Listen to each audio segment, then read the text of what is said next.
Добрый вечер, Евдокия Захаровна. Мы у вас в гостях, и мы очень приятно удивлены, что в таких экстремальных условиях фермеры так выживают и очень такие гостеприимные. Но нам хотелось бы еще вот в таких экстремальных условиях у фермеров Аймакона, какие самые насущные проблемы, что вы хотели в ближайшее время, чтобы улучшилось, и как вы видите дальнейшее фермерство в экстремальных условиях Аймакона. Пожалуйста, Евдокия Захаровна.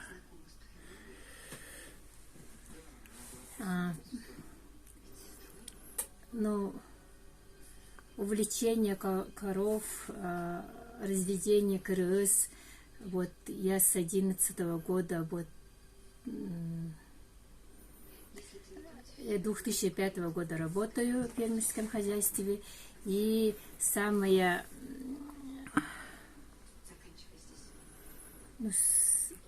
острая проблема. Самая острая проблема у нас это климатические условия, потому что последние 3 года засуха, и последние года были очень большие пожары, поэтому заготовка корма очень тяжело. Самое тяжелое во всей республике. Да, и еще перевозка. Транспортные услуги очень дорогие стали. Дорогие стали, и плюс очень у нас старые техника вообще по поселку. Да. Поэтому 60 градусов вот стоит, если 10-15 дней, у нас даже сено кончается. Не сможем привезти, потому что трактора сейчас покупают бедные колеса на 60-45 тысяч. Они замерзают и лопаются. Поэтому они 60 градусов не выходят на работу.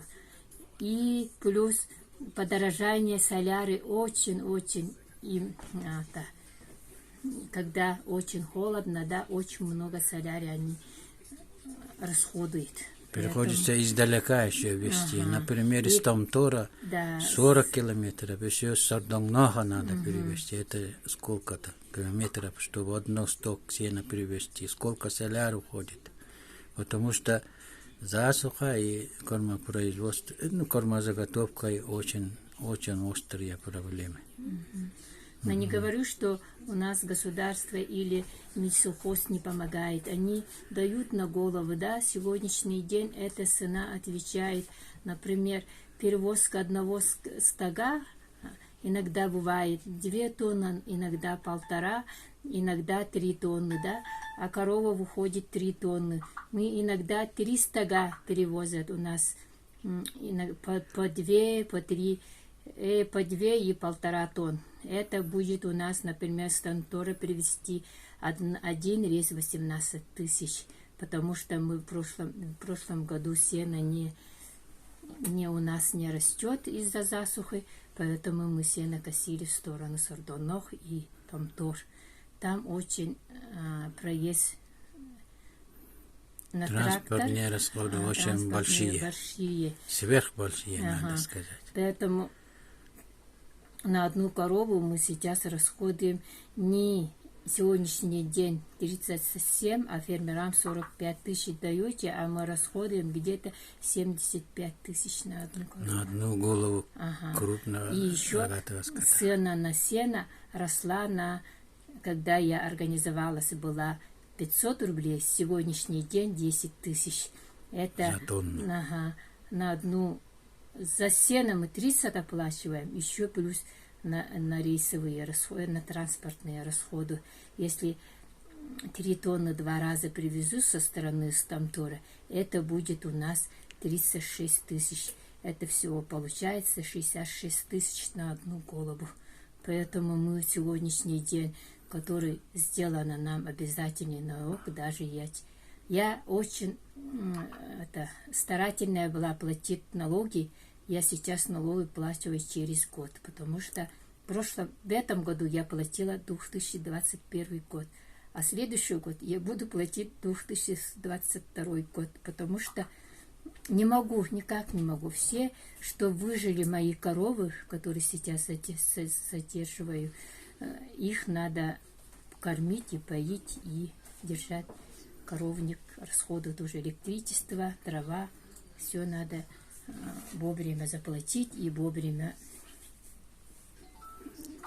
топить, вовремя все было. И мы не жалуемся, что у нас коровник холодный, вот это, да.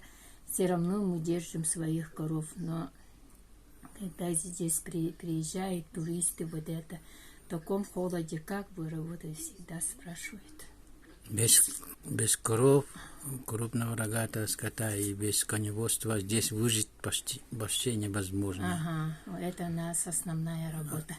Потому что средства существования. Нас мало стало, и медицина тоже у нас очень. У СНР надо ехать. Мы даже 10 лет один раз лабораторное обследование проходим. Потому что у нас лаборатория у СНРа, там съездить надо. Там.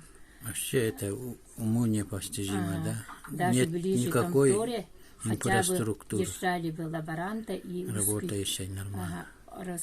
Туда мы ходили бы, потому что там 40 километров. Те года была там тоже и гинеколог, хирург, основные врачи все были, терапевт, и хирург сказала, да, гинеколог, хирург, детский врач и терапевт всегда были в те года. А сейчас все время сокращения, поэтому я в 21 веке живу и говорю, что медицина очень у нас туго, потому что слабая, и даже под анализ свои не можем показывать, что у нас какие изменения. На выездные приезжают, только работает один день, а мы не успеваем идти туда.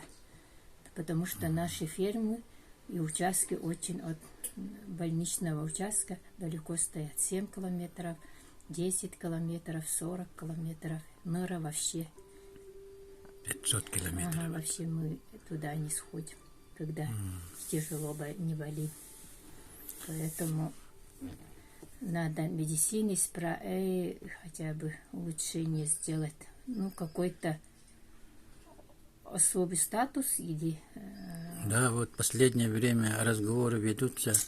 Нужен законопроект об особом статусе Оймяконского района, потому что здесь все сельское хозяйство экстремальное, температурный режим экстремальный, и транспортные расходы самые, дорогие.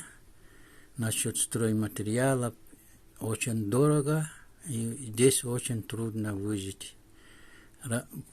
Последнее только вот те, кто подсобное хозяйство, фермерское хозяйство имеет, только те выживают, остальные вот в город или куда-нибудь в другой район подаются.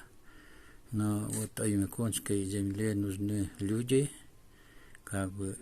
смотрители даже холода, если так сказать, потому что Оймяконский район самый вот экстремально холодный место в северном полушарии, и даже весь мир знает, но народ очень так живет, таких выживает, в таких экстремальных условиях. Само существующий бюджетный кодекс с этим никак не может справляться. Нужен такой законопроект, который бы оймяконцам помог насчет помощи государства. Я так считаю. А вы тоже как считаете эту проблематику? Потому что другой пути выхода не вижу. Я тут ездил, хорошо поисследовал, как люди живут, выживают, то есть.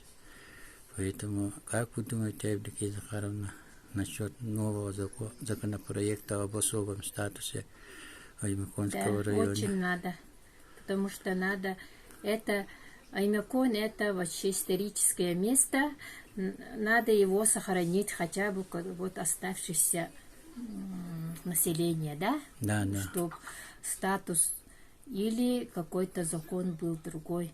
мы не попадаем в арктические зоны, да, например, там какие-то поддержки есть. Вот такие, как арктические зоны, какие-то поддержки. Ну, дорога есть, никто не спорит, но надо здесь выживать. В сегодняшний день в магазинах очень подорожала цена, как в Якутске. Да. Почти Ну, как расстояние в там Якутске, даже между большая цена поселками у нас. очень. Например, в Уснере ехать 500 километров. Это районный центр отсюда. Ну, вот такие есть. Ага. А мы постоянные жители, да, даже якутс редко езжаем. Постоянные жители, которые занимаются сельским хозяйством, да. Да, А вот которые занимаются индивидуальными предприятиями, торговлей, вот этим они езжают в Якутск. И кто болеет, езжает. Основное население даже нескольких лет не выезжает ни Якутск, ни Уснеры. Не планирует Поэтому надо какой-то закон или статус защищать население, который сейчас осталось. Но поселение очень уменьшается каждым годом, да, и поэтому их надо сохранить. А летние каникулы учащихся детей как-нибудь государство помогает выезды там в лагеря или курорты, санатории? Летом вроде выдают, а каникулы нет. Только по своей, если есть деньги у родителей, они выезжают вот на конкурсы. Вот А в лагеря, санатории? Нет, такое нету. И вот которые долго работают в сельском хозяйстве, да, частные сектора, их тоже надо каким-то курортным или лечебным, ну, хотя бы здоровье улучшить надо. Да. Потому что они такие приходят в больницы, вообще их даже не смогут спасти. Когда уже в запущенном состоянии больницы приходят. И вот на на сено, и вот такая сейчас время, да, которое засуха, и транспортные расходы повышенные, поэтому сейчас надо какой-то помощь сделать сельским хозяйствам. Все равно надо, потому что хотя бы 30-40% надо от государства, я так думаю, потому что наши сельчане бедные, такой в холоде, сколько смогут и только держат, и улучшение, и увлечение голов сразу станет у нас, потому что мы в основном занимаемся сельским хозяйством. У нас бюджетные организации очень мало. Больница, школа и сады, и все. Только сельское хозяйство может спасти это население. Район. Население, населенные пункты. Насчет стройматериалов, как у вас? Насчет стройматериалов у нас даже в магазинах это нету. Поэтому я видел. Благоустройство у нас.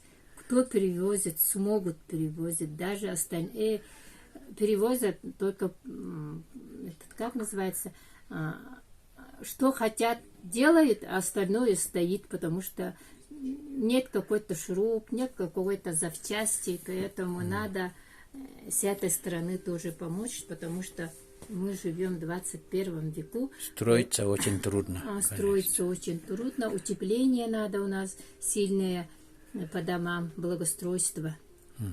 Но программа была благоустройство, да, и Дисней, и благоустройство вроде бы сделали, это очень хорошо начали, но до конца не сделали, потому что водовозка не сможет водой обеспечить, в селе только одна водовозка, и вот увести, да, вот отходы от канализации, там севчики наполненные стоят, но там этого нет, как слит. Да, сливной, это полигона нету, да? Полигона нету. Эту надо до конца все сделать, тогда мы лучше города жили бы все равно, потому что сельская местность очень красива, и надо работать, тогда мы будем здоровы и сохраним поголовье и производство. Главная задача сохранить поголовье. И вот что ощущаете последние годы в связи с изменением климата? Вы сами, население Аймякона. Засуху. И воду от озер, даже под моим домом была всегда речка, будто бы, да, лежала. Сейчас ни одной воды, там одна яма. Даже мне страшно коров пускать иногда. Такой большой яма стоит, сухой. Упасть и погибнуть. И в этом году я навоз хотела почистить, да? Ума потом тебе? Жгла, но навоз не сгорела, внутри земли сгорела. Значит, я чувствовала, что там засуха, потому что я хотела очистить навоз наверху. Там я попала в яму, поэтому я всю воду таскала и эту огонь все затушила, потому что дальше пожар не пошла. Такой засуха стоит у нас. Как торфяники стали, да? Поэтому Они очень пожароопасны. Пожароопасно и детям опасно такой ходить. Насчет вырубки лесов местным населением, использования для топки домов, как вы думаете? Надо поменять каким-то другим методом, потому что дрова очень стало сдалека таскать, да, близкие все. Когда модульное не было, все дома печкой топились. Последние 2 года село Аймякон есть отопление. У Вергюрда надо тоже самый сельский поселок, самый Греб домов надо улучшить без дровяного отопления. Это надо тоже взять. Это вырубку лесов прекратить надо, потому что это, везде мы уже наблюдаем, что уже мерзлота начинает деградировать. Все аймяконские жители, у кого брали интервью, у всех, все эту проблематику заметили. И в заключение, итог скажите. Итогом я хочу в связи подорожания цен и климатическим условиям, я хочу все равно какой-то статус и закон сделать Аймяконскому улусу. Особый статус имели, статус, как арктические зоны, такой какой-то статус надо. С мировым значением. Да, потому что у нас в поселку очень много туристов ходит, они очень удивляются. Что население так бедно живет. Поэтому и неухоженно. Спасибо, Евдокия Захаровна, за интересное интервью. Мы желаем всем аймяконцам и жителям Бейрекудда очень таких позитивных перемен. И желаем вам крепкого здоровья и всех благ на земле. Спасибо еще раз, Евдокия Захаровна.